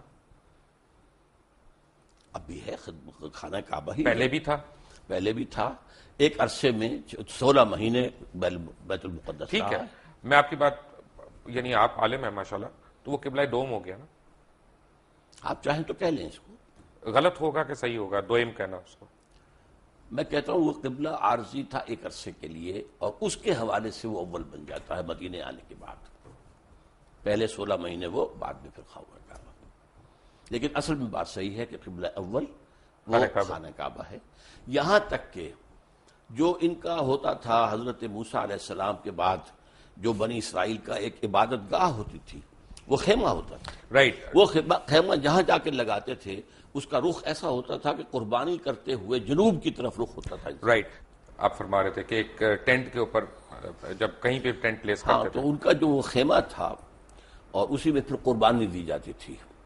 تو اس کو اس طریقے سے رکھتے تھے کہ قربان گاہ جو ہے، جب آدمی کو قربانی پیش کرتا تھا تو اس کا رخ ہوتا تھا کعبے کی طرف، جنوب کی طرف. یہ ان کا ٹینٹ تھا جو ان کا گویا کہ اس وقت کوئی ابھی ٹیمپل سولومن نہیں تھا، کچھ نہیں تھا، صحرا کے اندر تھے یا وہاں. تو یہ ٹینٹ بھی اصل قبلہ وہی تھا، ان کا بھی قبلہ وہی تھا. تو اس اعتبار سے قبلہ اول اصلی قبلہ بیت اللہ ہے، البتہ یہ ہے کہ حضور صلی اللہ علیہ وسلم کے دور میں 16 مہینے کے لیے بیت المقدس کو قبلہ مانا گیا ہے، نماز پڑھی گئی ہے، اس اعتبار سے بعض اوقات اس کو قبلہ اول کہتے تھے۔ ٹھیک ہے، عذاب قبر، جی میں نے کتاب بھی پڑھی، موت کا منظر، مرنے کے بعد کیا ہوگا، یہ وہ قرآن حکیم میں، قرآن مجید میں تو عذاب قبر کا کہیں ذکر نہیں آیا ہے۔ قرآن مجید میں ذکر یہ ہے کہ آل فرعون کو صبح شام آگ پر پیش کیا جاتا ہے، النار یعرضون علیہا، عشیا، کچھ اس طرح کے الفاظ ہیں، تو پیش کیا جاتا ہے۔ یوم القیامت ادخلوا آل فرعون النار، قیامت کے دن وہ داخل کیے جائیں گے، یوم یقوم الحساب۔ ہاں، اس کے بعد جو ہے اصل داخلہ ہوگا، لیکن یہ ہے کہ یہ در حقیقت ایک انٹرمیڈیری فیز ہے، اور اس میں بھی ایک طرح کی کچھ سیمی کانشسنس، یہ ہم نہیں کہتے قبر کے اندر ہی ہو رہا ہے، بلکہ یہ عالم برزخ ہے، یہاں روح تو سے قبضے میں، عالم دنیا سے نکل کر عالم برزخ میں چلے گئے، روح تو قبضے میں۔ اب ہم نہیں جانتے کہ اس کی کیا شکل رہتی ہے۔ اصل میں عالم برزخ، عالم قیامہ، اس کے بارے میں جو کچھ معین کر کے بتا دیا گیا ہے، آنکھیں بند کر کے اس کو ماننا ہے، اس کی ڈیٹیلز میں جانے کے اندر خام خواہ کے جو چیزیں ہیں، غلط باتیں بحث تو میں اس کا مطلب یہ ساری جو کتابیں ہیں، موت کا منظر، مرنے کے بعد کیا ہوگا، آدمی پڑھ کے ہی لرز جاتا ہے، یہ صحیح نہیں ہے۔ نہیں، میں کب کہہ رہا ہوں کہ صحیح نہیں ہے، یہ چونکہ احادیث نبویہ کے اندر موجود ہے۔ پہلے آپ نے صرف اصولی بات کی تھی، میں نے کہا تھا کہ اس کے اندر ہے، تو قرآن مجید میں یہ بھی ہے کہ یضاعف لہ العذاب یوم القیامہ، قیامت کے دن عذاب دگنا کیا جائے گا، یضاعف لہ العذاب یوم القیامہ، سورہ الفرقان کے اندر ہے۔ اس کا مطلب ہے کہ قیامت سے پہلے بھی عذاب کی کیفیت ہے۔ اس کو میں اس طرح بیان کیا کرتا ہوں کہ آپ اگر دیکھیں کسی شخص نے امتحان دیا ہے اور اب اسے معلوم ہے کہ میں جو کچھ کر کے آیا ہوں، تو رزلٹ ڈکلیئر نہیں ہو رہا، پہلے جان سوکھ رہی ہوتی ہے اس کی کہ جو بھی نتیجہ نکلنا مجھے تو معلوم ہے۔ اسی لیے کہا گیا قرآن مجید میں وجوہ یومئذ ناظرۃ الی ربہا ناظرہ ووجوہ یومئذ باسرۃ تظن ان یفعل بہا فاقرہ، بہت سے چہرے اس دن جو ہے تر و تازہ ہوں گے، اپنے رب کی رحمت کے امیدوار ہوں گے، بہت سے چہرے سوکھے ہوئے ہوں گے، انہیں اندیشہ ہوگا کہ اب ان کے ساتھ کمر توڑ دینے والا سلوک۔ لیکن یہ بھی ہوگا کہ کوئی کسی کو پہچانے گا نہیں، کوئی رشتہ کسی کو نہیں پہچانے گا، نہیں، کس نے کہا ہے پہچانیں گے، لیکن کوئی کسی کی مدد کو نہیں آئے، اون نہیں کرے گا۔ کوئی مدد کے لیے نہیں، بلکہ یہ کہ سب کو اپنی پڑی ہوگی، نفسی نفسی۔ بیسیکلی تو قرآن مجید میں قیامت کے دن کا حساب ہے، تو قبر کے اوپر ہماری قیاس رہی ہیں کہ کیا کیا ہو سکتا نہیں، اس کے بارے میں بتانا، یہ عالم برزخ، آپ لفظ قبر کہیں، اب ایک شخص سمندر میں ڈوب کر وجہ مرا، قبر تو نہیں ہے۔ میں لیٹ می ریفریز، کیونکہ میرے پاس الفاظ کم ہے اصل میں۔ عالم برزخ میں تو آپ کی روح قید ہے، جی، آپ کی روح جو ہے وہ عالم برزخ میں قید ہے، لیکن آپ کا جسم جو ہے وہ تو قبر کے اندر ہے۔ ہم نہیں کہہ سکتے عالم برزخ میں انسان ہے، اور وہ کس کیفیت میں وہ ہم نہیں جانتے۔ ویسے یہ کہ یہ معاملہ جو ہے، مرے تو یہ ہے کہ کفار جو ہیں وہ بھی زندہ ہیں، ان پر بھی جو ہے جیسے کہ حضور نے کھڑے ہو کر جس یعنی گڑھے کے اندر دفن کیا تھا کفار کے جو مرے ہوئے لوگ تھے، ان سے خطاب کیا، تو اس حوالے سے یہ ہے کہ وہ بھی ہیں، لیکن ان کے لیے کچھ اور ہے عالم برزخ، اہل ایمان کے لیے کچھ اور ہے۔ اچھا، یہ کمنگ بیک، میں اس کے پارٹ 2 میں آ رہا ہوں کہ ہم بنی اسماعیل کا بھی ذکر نہیں ہے کہیں پہ قرآن میں، بنی اسرائیل کا ہے، بارہا ہے۔ آل یعقوب کی جب ہم بات کرتے ہیں تو اس میں بنی اسماعیل کو الگ تو نہیں کیا ہوا۔ آل یعقوب میں تو ہے ہی نہیں نا، بنی اسماعیل نہیں ہے، آل یعقوب میں تو نہیں ہے نا، حضرت ابراہیم علیہ السلام، اسماعیل ان سے اسحاق، ہے، اور اسحاق دوسرے بیٹے جی، اور اسماعیل ان سے جو ہے وہ جو ہے یعقوب ہیں، اور یعقوب کے 12 بیٹے ہیں، وہ بنی اسرائیل بنے تو ہیں۔ بنی اسماعیل کا تو ذکر نہیں ہے بنی اسماعیل نہیں ہے، لیکن یہ کہ اسماعیل کا ذکر تو بار بار قرآن میں آیا، بار بار آیا۔ نہیں، اسماعیل کا نہیں، میں بنی اسماعیل کی بات کر رہا ہوں، جیسا بنی اسرائیل کا ذکر ہے۔ اسماعیل کو پھر قرآن مجید نے ایک نام اور دیا ہے، امیین۔ امیین، امیین، ٹھیک ہے۔ تو جب ہم یہ درود شریف پڑھتے ہیں کہ کما بارکتا علی ابراہیم وعلی آل ابراہیم انک حمید مجید، bless us like you've blessed Abraham and the children of Abraham، یہ children of Abraham کون ہے؟ یہ انبیاء ہے نا آخر، اگر حضرت اسماعیل بھی تھے، حضرت اسحاق بھی تھے، حضرت اسحاق، یعقوب بھی تھے، یعقوب کے 12 بیٹے بھی تھے، پھر حضرت یوسف بھی تھے، پھر ایک اور جو ہے تیسری بیوی بھی تھی حضرت ابراہیم کی، وہ قطورہ، تو بنی قطورہ کے اندر بھی مدین جو ہیں، حضرت شعیب جہاں بھیجے گئے وہ ان کی اولاد میں سے، یہ سارا خاندان ہے ابراہیم کا، آل ابراہیم۔ تو بیسیکلی یہ بنی اسرائیل کی بات ہو رہی ہے. بنی اسرائیل بھی، بنی اسماعیل بھی، بنی قطورہ بھی. سو ہم جو دعا مانگ رہے ہیں وہ یہ ہے کہ ہمیں بنی اسرائیل والوں کے ان کے اکابرین کی طرح ہمیں بھی بخش. بنی اسرائیل، پھر آپ بار بار اپنے الفاظ میرے منہ میں نہ ڈالیے. میں یہ کہہ رہا ہوں کہ بنی اسماعیل بھی، بنی اسرائیل بھی، بنی قطورہ بھی، وہ سب حضرت ابراہیم کی آل ہیں اور ان کو بلیس کیا اللہ نے. حضرت بنی قطورہ کے اندر آپ کو معلوم ہے حضرت شعیب جیسے بڑے اتنی سمپل ڈسکرپشنز ہیں جو آپ نے جیسے سمجھایا، بڑی سمپل. یہ فرقے کہاں پہ بننا شروع ہوئے؟ کس کے فرقے؟ اسلام میں. اسلام میں فرقہ جو ہے میرے نزدیک ویسے تو یہ کہ بے شمار بنے ہوں گے. خوارج کا فرقہ تھا وہ ختم ہو گیا ہے تقریباً، اور مختلف لوگ آتے تھے وہ ختم ہوتے گئے ہیں. اب تو فرقہ اگر کہلا سکتے ہیں تو صرف دو ہیں، شیعہ اور سنی. باقی تمام مسالک ہیں، schools of law, schools of فقہ، ان میں کوئی وہ بڑی میجر جو ہے وہ ڈفرنس نہیں ہے. وہ سب کے سب اسلام کے اندر ہے. باقی یہ فرقے نہیں ہیں، یہ مسلک ہے. اچھا، اب یہ دونوں مجھے یہاں پہ بھی کنفیوژن ہے، کیونکہ جو میں نے پڑھا وہ یہ کہ امام ابو حنیفہ جو تھے وہ امام جعفر صادق کے اسٹوڈنٹ رہے ہیں، تو ان میں ڈفرنس کہاں پہ ہے؟ اصل میں امام جعفر صادق رحمۃ اللہ علیہ اور امام ابو حنیفہ یہ ہم عصر ہیں. حضرت امام جعفر جو ہیں وہ عمر میں بڑے تھے، حضرت ابو حنیفہ چھوٹے تھے. یہ معاملہ تو ہے، اور استفادہ بھی کیا ہے حضرت امام ابو حنیفہ نے امام جعفر صادق سے. لیکن بعض معاملات کے اندر مثلا بڑا خوبصورت واقعہ آتا ہے کہ امام ابو حنیفہ نے جا کر کہا کہ میں نے سنا ہے کہ آپ مجھ سے کوئی ناراض ہیں حضرت جعفر صادق سے رحمۃ اللہ علیہ. تو کہا ہاں میں نے سنا ہے کہ تم ہمارے نانا کی حدیث پر اپنی رائے کو ترجیح دیتے ہو. انہوں نے اس کے حضرت سلکن بالکل نہیں، قطعاً غلط آپ کو بتایا گیا ہے. اگر میں اپنی رائے کو ترجیح دیتا تو مسح میں پاؤں کے تلوے کے مسح کا حکم دیتا، اوپر کا نہیں. زیادہ خراب تو تلوہ ہوتا ہے، میں اس کا حکم نہیں دیتا. حدیث کے اندر جو آیا اس پر عمل کرتا ہوں.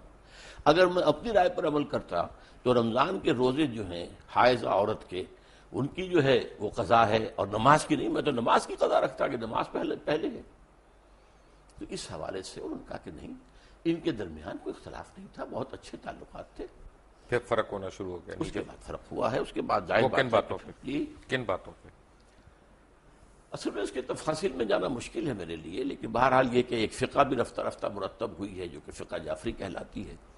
اور اس کے بعد یہ کہ کب سے پھر وہاں ایک معصوم امام کا تصور ہوا ہے، اب یہ ایک ریسرچ کی بات ہے، میں اس میں تفصیل میں نہیں جا سکتا. لیکن ایک فرق مجھے لگتا ہے بڑا، اور مجھے لگتا ہے کہ فقہ جعفریہ کو ہم پہ ایک ایج ہے، وہ ہے اجتہاد کی. وہ آج کے زمانے میں بھی اجتہاد کر رہے ہیں، جبکہ ہم سنی سنائی اس طرح سے روایات پہ آگے. آپ کی بات صحیح ہے، میں مانتا ہوں اس کو. انہوں نے انسٹیٹیوشن آف اجتہاد کو کھلا رکھا ہے. ہمارے ہاں یہ کوئی 400 سال سے 500 سال سے یہ بند ہے. تو اس سے بھی لیکن کوئی بہت بڑا فرق واقع نہیں ہوا ہے. فرق ہوتا ہے نا. اب تو ہمارے دیکھیں نا، امام ابن تیمیہ کے پاس ایک دفعہ اب بھی میں آپ سے عرض کرتا ہوں کہ فقہی لیول پر فقہ جعفری اور فقہ حنفی اور فقہ مالکی میں بہت زیادہ فرق نہیں ہے. فرق کیا؟ بہت کم فرق ہے. اب یہ کہ ایک ہاتھ چھوڑ کر نماز پڑھ رہے ہیں تو مالکی بھی ہاتھ چھوڑ کر پڑھ رہے ہیں. کسی نے یہاں ہاتھ باندھ لیا ہے نیچے ناف کے، اور کسی نے یہاں ہاتھ باندھ، کوئی فرق نہیں پڑتا. ساری تو ریکارڈڈ ہسٹری ہے ہماری پچھلے 1400-1500 سال کی. تو حجۃ الوداع پہ حضور اکرم صلی اللہ علیہ وسلم نے جس طرح نماز پڑھی وہ ہم کیوں رائج الوقت نہیں کر سکتے؟ میرے نزدیک تو رائج الوقت وہی رہی ہے، اور حضور نے جس طرح کیا ہے وہی ہے. لیکن یہ کہ حضور کا معاملہ یہ معلوم ہوتا ہے کہ آپ بھی اس کے اندر کوئی تبدیلی کرتے رہتے تھے، اور میں سمجھتا ہوں کہ اس سے ایک وسعت پیدا ہوئی. ڈاکٹر صاحب، ایک میں بڑا سینسٹیو سوال پوچھنے لگا ہوں، اور میں ناظرین سے ریکویسٹ کروں گا کہ میری بات کو غلط نہ سمجھیں. میں اپنی علم کے لیے کم علمی کا میں اعتراف کرتے ہوئے میں یہ سوال پوچھ رہا ہوں کہ ہم سارے حدیث کے ماننے والے ہیں، سنت کے ماننے والے ہیں، ورنہ مسلمان ہی نہیں کہلا سکتے. اگر کوئی بھی شخص یہ کہے کہ میں سنت رسول کو نہیں مانتا یا احادیث کو نہیں مانتا تو وہ تو مسلمان ہی نہیں ہے. لیکن ہم حدیث جب پڑھتے ہیں تو اس میں ہم دیکھتے ہیں کہ کرونالوجیکل آرڈر نہیں ہے، کہ اگر حضور اکرم صلی اللہ علیہ وسلم نے ایک دفعہ پانی کھڑے ہو کے پیا، یہ نہیں پتا کون سے دن، کون سی تاریخ، کس وقت. اسی طرح انہوں نے پانی بیٹھ کے بھی پیا، کون سے دن، کون سی تاریخ، کون سے وقت. تو اس میں پرابلم یہ ہے کہ چند صحابہ جنہوں نے اس کے راوی ہیں، ادھر بھی کوئی صحابی راوی ہیں.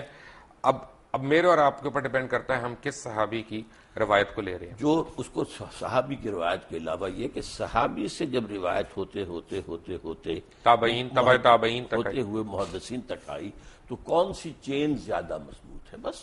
اور اس میں کوئی فرق نہیں. میں سمجھتا ہوں اس میں وسعت پیدا ہو گئی کہ معلوم ہوا کھڑے ہو کر بھی پیا جا سکتا ہے اور بیٹھ کر بھی پیا جا سکتا ہے. عام طور پر آپ بیٹھ کر پیتے تھے لیکن کبھی ایسا بھی ہوا کہ آپ نے کھڑے ہو کے پیا تو گویا کہ اس کا جواز ہے. کیونکہ کمنگ بیک ٹو عذاب قبر، 1 منٹ کے لیے اگر آپ اجازت دیں تو عذاب قبر کے اوپر میں واپس آؤں. میں نے جب قرآن مجید پڑھا، انسان کو پڑھتے رہنا چاہیے لیکن ہم ذرا کمزور لوگ ہیں، کبھی کبھی پڑھتے ہیں، تو جب پڑھتا جا رہا ہوں تو میں نے یہ دیکھا کہ اس میں کسی پیغمبر نے اپنی قوم کو عذاب قبر سے نہیں ڈرایا. جس نے بھی ڈرایا قیامت کے عذاب سے ڈرایا. لیکن قرآن مجید کے اندر میں آپ کو 2 حوالے دے چکا ہوں. تو یہ کہ یضاعف لہ العذاب یوم القیامہ، قیامت کے دن عذاب دگنا کر دیا جائے گا ان کے لیے. گویا کہ پہلے بھی عذاب کی کوئی شکل تھی.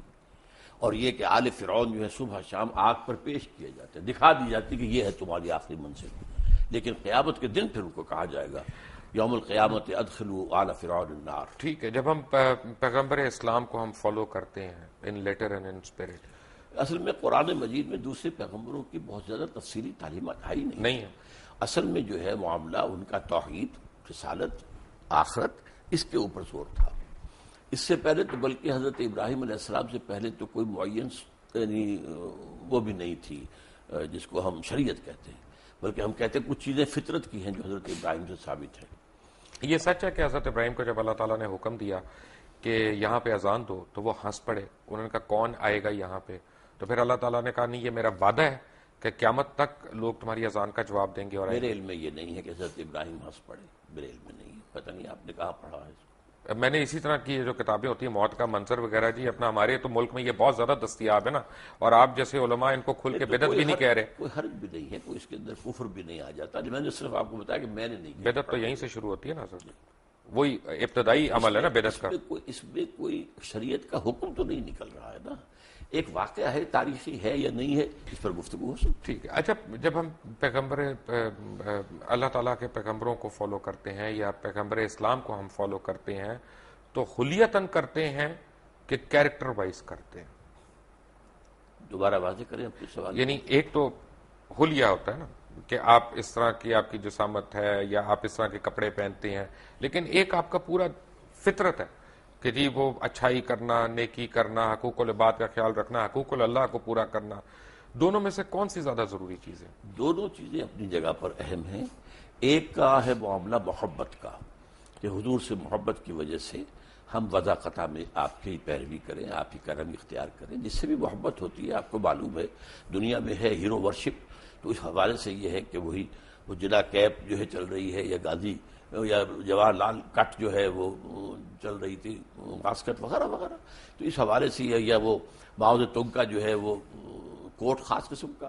تو اس طریقے سے حضور کے بھی جو محبت کا تقاضا ہے تو اس میں آپ کے ان اداؤں کی بھی پیروی کی جاتی ہے. لیکن اصل شے تو وہ آپ جو شریعت لائے ہیں، جو احکام دیے ہیں، کسی شے کو حلال قرار دیا، کسی کو حرام قرار دیا ہے، کسی کو موقت کیا سنت میں، کسی کو غیر موقت کیا ہے. بعض کام ایسے بھی ہیں جو آپ نے کیے لیکن صحابہ کو روک دیا کہ مت کرو، حالانکہ وہ سنت تھی لیکن آپ نے روک دیا.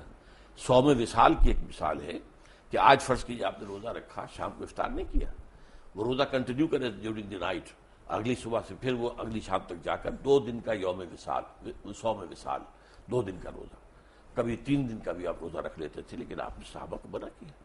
صحابہ نے کہا بھی کہ آپ خود رکھتے ہیں، ہمیں روکتے ہیں. آپ نے فرمایا ایکم مثلی، ابھی تو عند ربی ہوا یسقینی و یطعمنی و یسقین، تم میں سے کون مجھ جیسا ہے؟ میں تو اپنے رب کے پاس رات گزارتا ہوں، وہ مجھے کھلاتا پلاتا. تو یہ چیزیں ہیں تمام، ان پر علماء نے بڑی محنتیں کی ہیں، ہمارے فقہاء نے، محدثین نے، اور ہر چیز کا ایک درجہ جو ہے معین کر دیا گیا. کیونکہ یہاں پہ عام طور پہ یہ سمجھا جاتا ہے نا کہ ہم عربی لباس پہنتے ہیں، شلوار قمیض پہنتے ہیں تو یہ دین کے قریب ہے. حالانکہ حضور تو شلوار نہیں پہنتے تھے، حضور کا تو تہبند تھا. شلوار آپ کو پیش کی گئی اور آپ نے پسند کی کہ یہ اچھا لباس ہے، زیادہ ساتر ہے. یعنی تہبند کے اندر تو آدمی رات کے وقت جو ہے ہو سکتا ہے ننگا ہو جائے، شلوار میں تو ننگا نہیں ہوتا. لیکن آپ نے پہنی نہیں، وہ آپ کی کہتے ہیں سنت عادت، جو آپ بچپن سے پہنتے آئے تھے وہی آپ پہنتے تھے. اچھا مجھے یہ بتائیں کہ آج کل ایک جو ہے نا ڈپلیسٹی ہو رہی ہے. میں کنفیوژن کا لفظ نہیں استعمال کرنا چاہتا, ڈپلیسٹی ہو رہی ہے.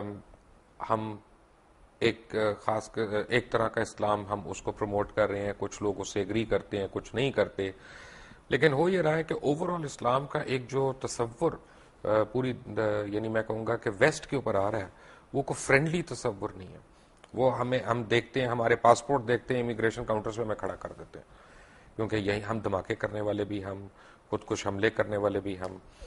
اب یہ تو میں مانتا ہوں کہ جو حملے کر رہے ہیں ان کے ساتھ زیادتی ہوئی ہوگی, ضرور ہوئی ہوگی, یا ان کا جہاد ہے جو بھی ہے, لیکن جو لوگ شہید ہو رہے ہیں, جن لوگوں کو مارا جا رہا ہے, وہ بھی تو معصوم ہے. کیا اس کی اجازت ہے؟ اصل میں یہ تو بڑا ایک سینسیٹیو سے کوشچن ہے میرے نزدیک. اب جو بھی اس میں شہید ہو رہے ہیں, مارے جا رہے ہیں, بہرحال وہ تو غلط طریقے پر کام ہو رہا ہے. لیکن وہ بات سمجھ لیجیے اصل میں کہ ہمارا جو اس وقت ویو ہے ویسٹ میں, وہ کس اعتبار سے, وہ اسلام کو ایز اے ریلیجن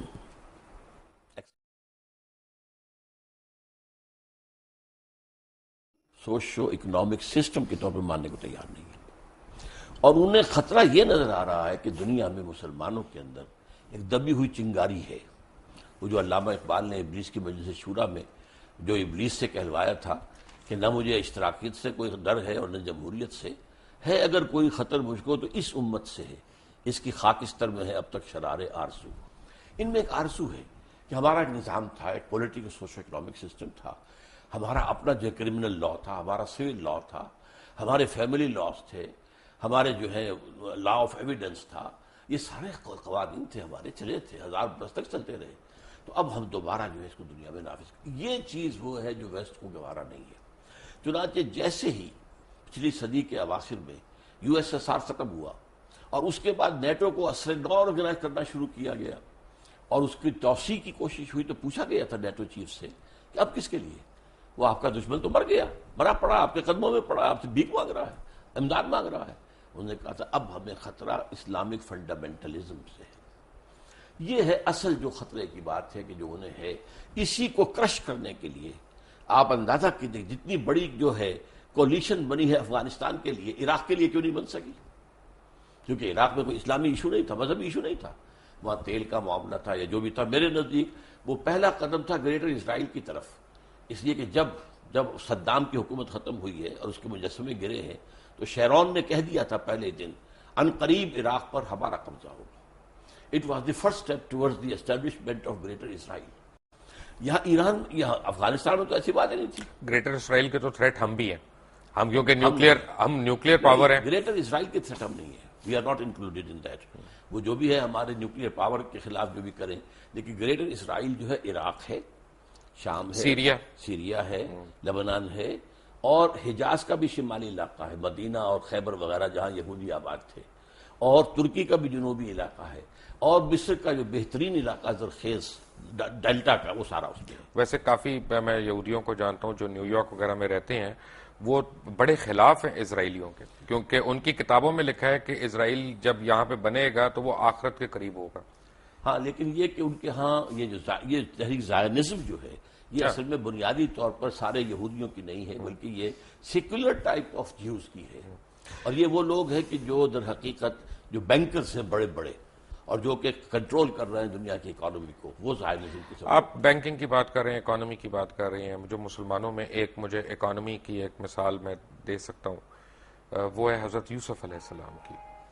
کہ حضرت یوسف علیہ السلام نے جب پہلے خواب دیکھا اور کنگ آف ایجپٹ نے ان کو بلایا, انہوں نے خواب دیکھا, تعبیر انہوں نے دی, قحط سالی کی اور بچت کی اور سیو کرنے کی. پھر اس کے بعد, and if I am not wrong, correct me if I am wrong, کہ حضرت یوسف علیہ السلام کو جب کنگ آف ایجپٹ نے بلایا, انہوں نے کہا کہ اب ہمیں کیا کرنا چاہیے ان 7 سالوں میں, تو انہوں نے کہا قال جلنی علی خزائن الارض انی حفیظ العلیم.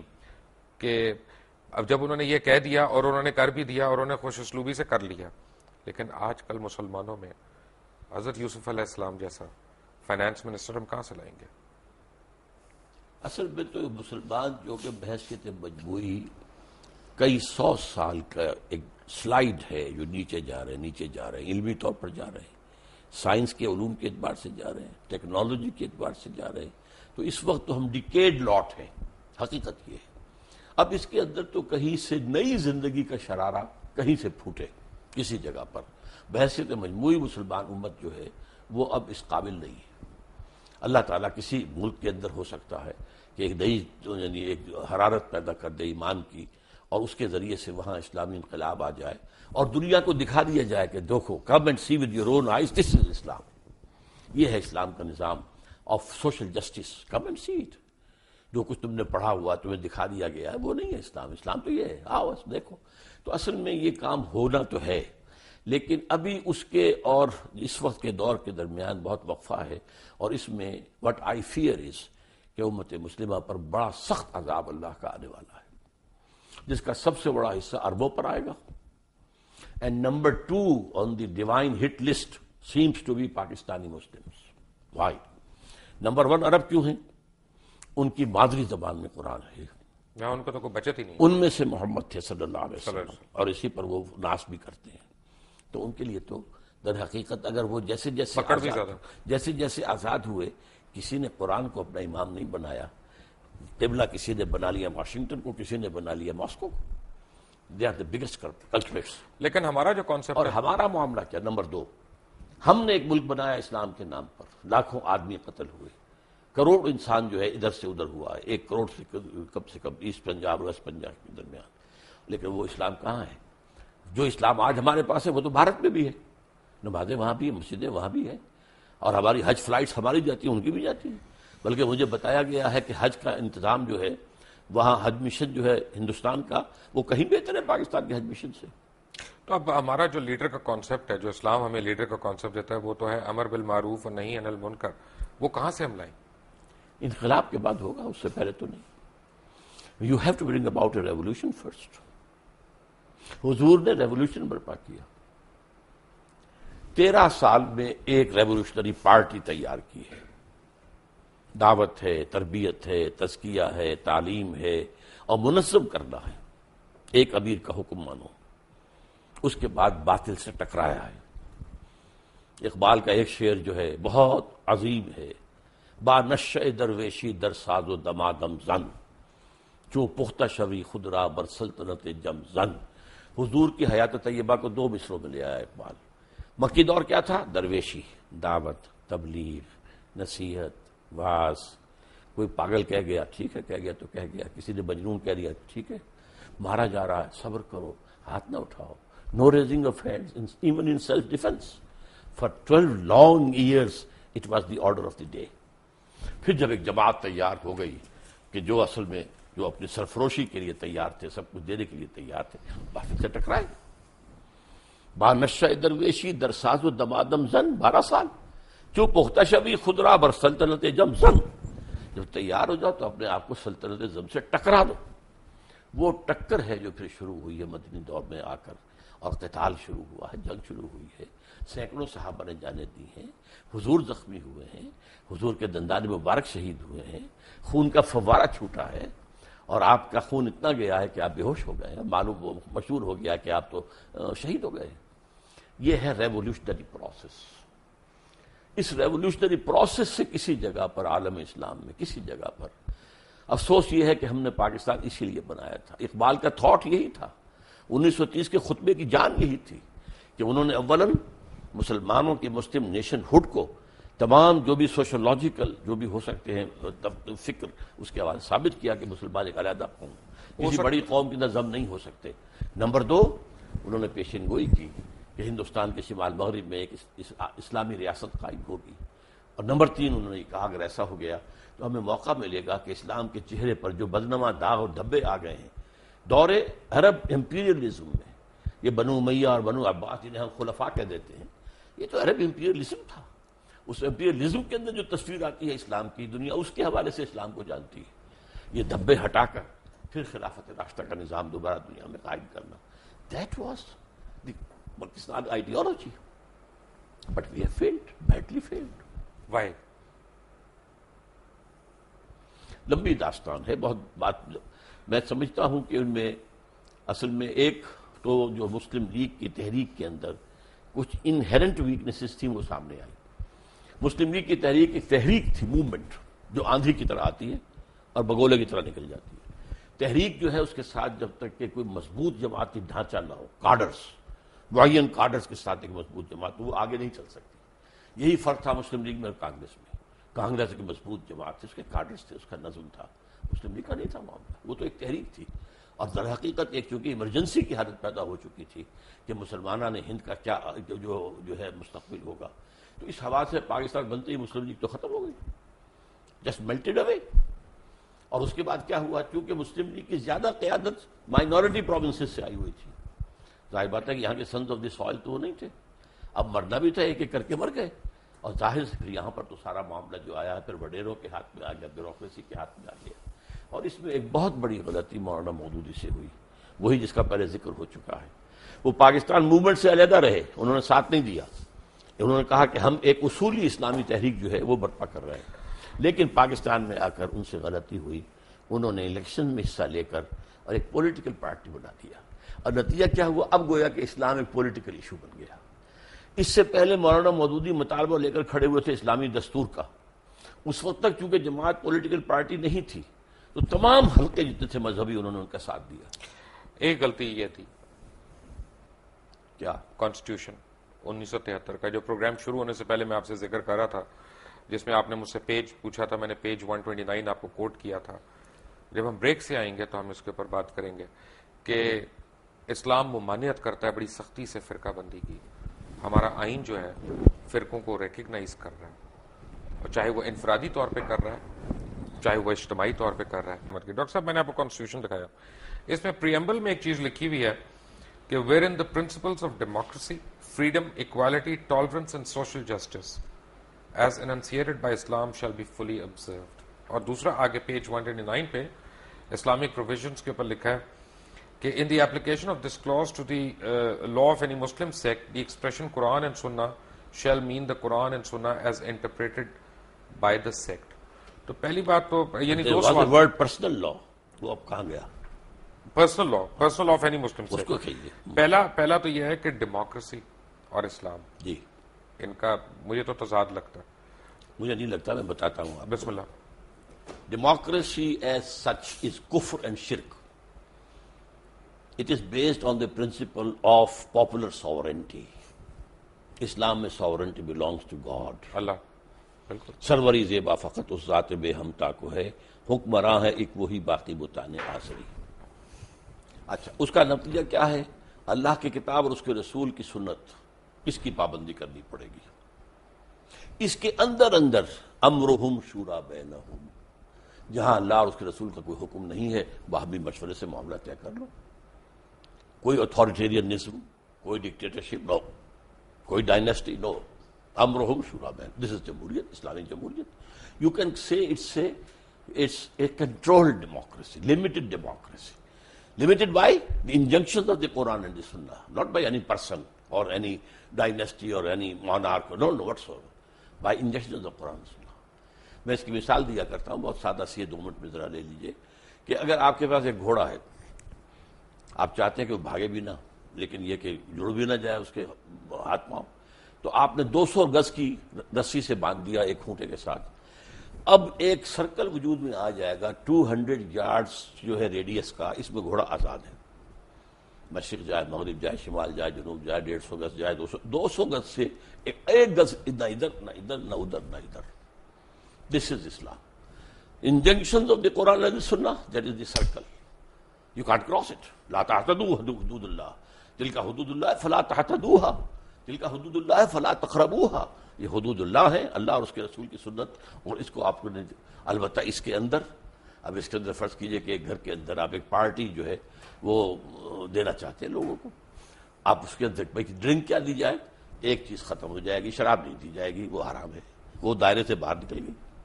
اب 7 اپ دیں، روح افزا دیں، کیا دیں، وہ آپس میں مشورے سے طے کر لیں. دائرے کے اندر جو کچھ ہے مباح ہے، اس مباح میں آپ اپنے مشورے سے by counting votes you can decide. So this is Islamic democracy. ٹھیک ہے، الحمدللہ. اپنا مجھے اس میں کوئی اعتراض نہیں ہے، یعنی ان سینس کہ خدا نہ خواستہ ہو بھی نہیں سکتا، لیکن میرا مطلب ہے کہ میرے حساب سے تو ڈیموکریسی اور جو وہ موجودہ ڈیموکریسی ڈیموکریسی جو ہے ہے کہ اس کا تضاد ہے. ہیومن ساورنٹی کیونکہ اگر میرے لیے حضور صلی اللہ علیہ وسلم کی ذات ایک طرف، ان کا حکم ایک طرف، پوری کائنات ایک طرف، بالکل میں تو اس طرف جاؤں گا. اللہ کا حکم اور رسول کا حکم بالکل. تو نہیں، رسول کا حکم وہی ہوگا جو اللہ کا حکم ہے. رسول نے بھی تو وہی کہنا جو اللہ نے کہا. کیٹیگریز دو ہیں، ایک اللہ کا حکم ہے جو قرآن میں آیا ہے، ایک حدیث ہے جو حضور کا حکم ہے. چلیں نیکسٹ پلیز. ڈاکٹر صاحب لاسٹ میں جس چیز پہ آپ سے میں تفصیل چاہتا ہوں، آپ نے پہلے کہا کہ ذرا سینسٹیو معاملہ ہے، لیکن سورہ بقرہ میں اللہ تعالیٰ نے فرمایا کہ وَإِذْ قَالَ لَا تُفْسِدُوا فِي الْأَرْضِ، اور پھر آگے آیا کہ قَالُوا إِنَّمَا نَحْنُ مُصْلِحُونَ وَهُمُ الْمُفْسِدُونَ وَإِنَّهُمْ كَانُوا عَذَابٌ أَلِيمًا، کہ تم میں سے ایسے لوگ ہوں گے جو دنیا میں فساد کریں گے، اور جب ان کو روکا جائے گا تو کہیں گے کہ ہم تو اصلاح کرنے والوں میں سے ہیں، لیکن وہی فسادی لوگ ہیں اور ان کے لیے آخرت میں دردناک عذاب ہے. تو اللہ تعالیٰ یہ کن کے متعلق کہتا ہے؟ ہاں ذرا اس کے لیے جہاں سے ہماری ایک بات ختم ہوئی تھی نا، حضور نے انقلاب برپا کرنے میں پہلے 12 سال مکے میں جو جہاد باللسان کہہ لیں، جہاد بالقرآن کہہ لیں، جو بھی کہیں، جہاد نفس کے ساتھ کیا، جماعت تیار کر لی. اس کے بعد آپ نے باطل سے ٹکر شروع کی. اب دیکھیے ہر کسی انقلابی تحریک کے ساتھ آنے والے سب لوگ ایک طرح کے نہیں ہوتے. کچھ لوگ وہ ہوتے ہیں ہر چہ باد آباد، ماں کشتی درا بنداختیں، اب جو ہو سو ہو، یہ کشتی اگر چلے گی تو ہم بھی جئیں گے ورنہ ڈوبنے کو تیار ہیں، جو قربانی چاہیے حاضر ہے. کچھ لوگ جو ہے کسی چیز کی بیوٹی جو ہے اٹریکٹ تو کر لیتی ہے، بات ٹھیک ہے یہ، لیکن اس کے لیے قربانی دینا، جان اور مال کا خطرہ لینا، اس سے ذرا وہ پھر پیچھے ہٹنے شروع ہوتے ہیں. یہ طبقہ پیدا ہوا ہے مدینے کے اندر، مکے میں نہیں تھا، لیکن قرآن مجید کے پہلے 2 رکوعوں میں سے پہلے رکوع میں جو اہل ایمان مکے میں تیار ہو چکے تھے ان کا نقشہ ہے، اور جو مکے میں لوگ کفر پر اڑ چکے تھے ان کا ذکر ہے. پھر اب یہ تیسری کیٹیگری آئی ہے. یہ کہتے تو ہیں کہ ہم اللہ پر اور یوم آخر پر ایمان رکھتے ہیں، حقیقی ایمان ان میں نہیں ہے. ان کا معاملہ یہ ہوا تھا جب حضور نے، میں نے آپ سے کہا 6 مہینے آپ نے لیے 3 کام کیے، کنسٹرکشن آف دی ماسک، اور بھائی چارہ مہاجرین اور انصار میں، اور یہودیوں کو جکڑ لیا ایک معاہدے میں، میثاق مدینہ. اس کے بعد آپ نے ایڈوانس شروع کر دیا، مکے کی طرح چھوٹے چھوٹے دستے بھیجنے شروع کر دیے. پرووکیشن کر رہے ہیں آپ. تو ان لوگوں کا یہ کیا کر رہے ہیں؟ یہ قریش کے ساتھ بڑھواؤ گے، ہمیں مرواؤ گے، کیا کرو گے؟ اب انہوں نے حضور کے خلاف بات شروع کی. اب یہاں ایک پارٹی ڈسپلن تھا. حضور اللہ کے نبی بھی تھے، رسول بھی تھے صلی اللہ علیہ وسلم، اور مسلمانوں کے امیر بھی تھے، سپہ سالار بھی تھے. اب ان کے خلاف جو ہے چیمیں گوئیاں ہو رہی ہیں، یہ خامخواہ کیا کر رہے ہیں؟ بس تبلیغ کے ذریعے سے کرتے رہیں. گڑ دے کے مارا جا سکتا ہو تو خامخواہ کسی کو زہر دینا ہے؟ یہ خامخواہ جس میں جان اور مال کا خطرہ آتا ہے. تو اس لیے انہوں نے پیچھے ہٹنے کی کوشش شروع کی. ان سے کہا کہ یہ کیا فساد بچا رہے ہو؟ فساد کیا ہے؟ جماعت کے اندر فساد. اس جماعت کے اندر تم جو ہے اب حلقے پیدا کر رہے ہو، اور اب یہاں پر بیٹھ کر جو ہے وہ امیر کے خلاف جو ہے وہ سازشیں کر رہے ہو، یہ فساد ہے. ان کا نہیں، ہم تو در حقیقت اصلاح کرنے والے ہیں. ہم کہتے ہیں کہ تم کیوں قریش سے ٹکرا رہے ہو؟ فساد تو تم پیدا کر رہے ہو، ہم تو نہیں کر رہے. لیکن وہ کہا کہ اصل میں مفسد یہی ہے، اس لیے کہ وہ تو اس بڑے فساد کو ختم کرنے کے لیے جہاد کرنا پڑے گا اب، شرک کے خاتمے کے لیے اور اللہ کی حکومت قائم کرنے کے لیے. اس لیے کہ اللہ تعالیٰ نے 3 مرتبہ حضور کے لیے فرمایا ہے قرآن میں، هو الذی ارسل رسولہ بالہدی ودین الحق لیظہرہ علی الدین کلہ. کسی اور نبی کے لیے یہ الفاظ نہیں آئے. بھیجا ہی اس لیے تاکہ اس دین حق کو نافذ کرے اور غالب کرے. لہذا آپ کو تو یہ کام کرنا ہی کرنا تھا. تو اس وجہ سے انہوں نے جب کہا گیا، ان سے کہا گیا آمنوا کما آمن الناس، مت دیکھو دوسرے لوگوں کو، دیکھو وہ ایمان لائے. یہ دیکھو ابو بکر ہیں، عمر ہیں، فلاں ہیں، طلحہ ہیں، زبیر ہیں، علی ہیں، حمزہ ہیں، ہاں تم بھی ایسے ایمان. یہ تو بیوقوف لوگ ہیں، انہیں اپنے مفاد کی فکر ہی نہیں، نہ یہ دائیں دیکھتے نہ بائیں دیکھتے، جسے ہم کہیں گے فینیٹکس. یہ تو فینیٹکس ہیں، پاگل ہیں. انہیں اپنے مفادات کی اور اپنی مصلحتوں کا فکر. ہم تو ایسے بیوقوف نہیں ہیں. یہ ہے سارا پس منظر اس کا کہ یہ منافقین تھے. اور منافقین میں بھی ایک خاص بات نوٹ کریں گے کہ وہاں ایمفیسس کیا ہے، وَمِنَ النَّاسِ مَن يَقُولُ آمَنَّا بِاللَّهِ وَالْيَوْمِ الْآخِرِ. رسول کا ذکر نہیں ہے. اصل مسئلہ کیا تھا؟ رسول کی اطاعت ان کو بڑی شاخ تھی، اور بلکہ وہ یہ بھی کہتے تھے کہ ابھی قرآن میں تو حکم آئی نہیں، اور انہوں نے پہلے شروع کر دی چھیڑ چھاڑ. پھر سورہ محمد نازل ہوئی ہے اور اس میں یہ ہے کہ پورا قتال کا حکم آ گیا ہے. اب وہ لاجواب ہو گئے. لیکن یہ ہے کہ وہ بہرحال اپنے جس کو آپ کہتے ہیں ڈریگنگ دی فیٹ، کہ وہ اب اس معاملے میں آگے نکلنے کو آنے کو تیار نہیں تھے، پیچھے ہٹنے شروع ہو گئے. یہ وہ طبقہ تھا. جب تک کہ آپ حضور کی سیرت کو ایک ڈائنامک اور انقلابی انداز میں نہیں سمجھیں گے آپ کو سمجھ میں نہیں آئے گا. ایک چلتے چلتے میں ایک آپ کو میں سوال پوچھوں گا، حالانکہ میں نے کہا تھا لاسٹ کویسچن، کہ آپ یہ نہیں سمجھتے کہ ہم مسلمانوں کا ایک المیہ یہ ہے کہ ہمیں اپنے دین کا ہی نہیں پتا، نہ ہم پتہ کرتے ہیں، بس سینہ بسینہ جو کہاوتیں ہماری چلی آ رہی ہوتی ہیں ان پہ ہمارا پورا ایمان بیسڈ ہے، خود ہم تحقیق نہیں کرتے، خود قرآن مجید کو پڑھتے نہیں، تفاسیر کو نہیں کھولتے، اور یہ کمی ہے بڑی ہم سے سیریس. آپ کی اس بات سے 100% اتفاق ہے. میں نے اپنی زندگی کے 50 برس اسی کام میں لگائے کہ قرآن پڑھوں اور پڑھاؤں، سیکھوں اور سکھاؤں، سمجھوں اور سمجھاؤں.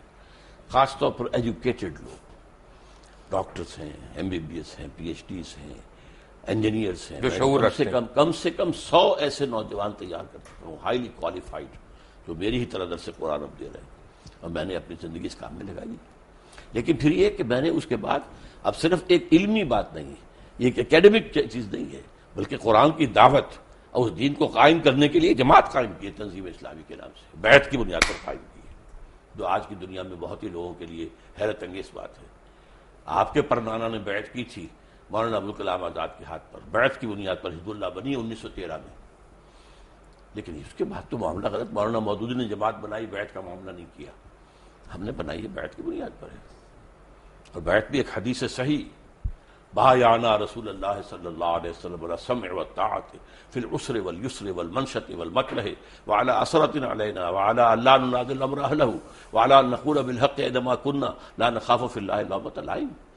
یہ متفق علیہ روایت ہے بخاری اور مسلم کی. حضرت عبادہ بن ثابت فرماتے ہیں ہم نے بیعت کی تھی اللہ کے رسول سے، آپ کا ہر حکم سنیں گے اور اطاعت کریں گے، چاہے مشکل ہو چاہے آسان، چاہے ہماری طبیعتیں آمادہ ہوں چاہے ہمیں اپنی طبیعتوں پہ جبر کرنا پڑے، چاہے آپ دوسروں کو ہم پر ترجیح دے دیں. ہم یہ نہیں کہیں گے کہ آپ نے نوبارد کو ہم پر امیر بنا دیا. بیعت تو بیعت ہے نا، بیعت میں تو کوئی کویسچنز نہیں ہوتے. اور یہ البتہ جہاں بھی ہوں گے حق بات ضرور کہیں گے، رائے ضرور دیں گے، اور اس وجہ سے کہ خامخواہی بات پہ لوگ ہنسی پڑیں گے کہ دیکھو یہ کیا کہہ رہا. نہیں، لا نخاف فی اللہ لومۃ لائم، بات اپنی حق کہہ دینی ہے، لیکن فیصلہ امیر کا ہو. یہ بیعت ہے جس پر کہ ہم نے تنظیم اسلامی قائم کی ہے.